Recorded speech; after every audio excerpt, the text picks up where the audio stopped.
ওর মায়ের বাপ বিশ্বাস কর ভাই, একই এলাকার ভিতরে 5 জন ছেলে যখন একসাথে বড় হয়, 5 জনের ভাগ্য কিন্তু একরকম থাকে না।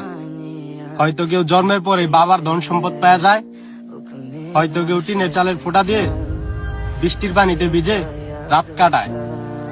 কিন্তু ভাই, দিন শেষে সবাই কিন্তু সফল হওয়ার জন্য দিন রাত পরিশ্রম করে। কিন্তু ওই যে বেকার, তার কি শুনতে হয় শুনবা?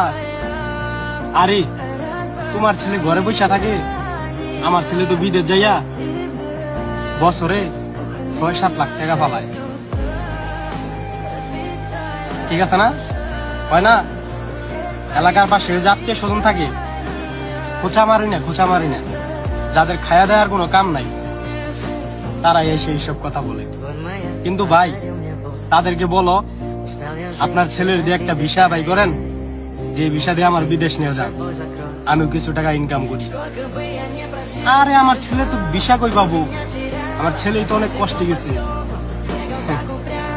এটাই ভাই, এটাই আশেপাশের আত্মীয় স্বজন। কিন্তু ভাই, যদি একবার দেখে যে তুমি উপরে চড়ে যাইতেছো, তোমার নিচে নামানোর জন্য লাগিয়া থাকবো। কিন্তু তুমি যখন নিচে থাকবা, তখন তোমার উপরে তুলবা নিয়ে কেউ হবো না। তাই ভাই, এইসব মানুষের কথা কোনোদিনই বলা যাবে না, এই জায়গায় রাখতেও।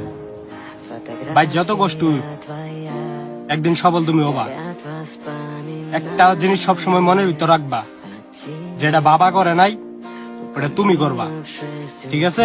ওটা তোমার দেবো। যে মানুষগুলো এই যে কথা বলতেছে না, এই কথাগুলা এই দিক দিয়ে শূন্য, এই দিক দিয়ে বাই করে দিলে হইব না। এই যে এইখানে রাখতে হইব, বুঝছো? এই কথার জবাব দিতে হইব, আর তুমি দিবা। মনে রাখো, আল্লাহ সবার জন্য, আল্লাহ কাউরেই ছাড় দেয় না। ঠিক আছে?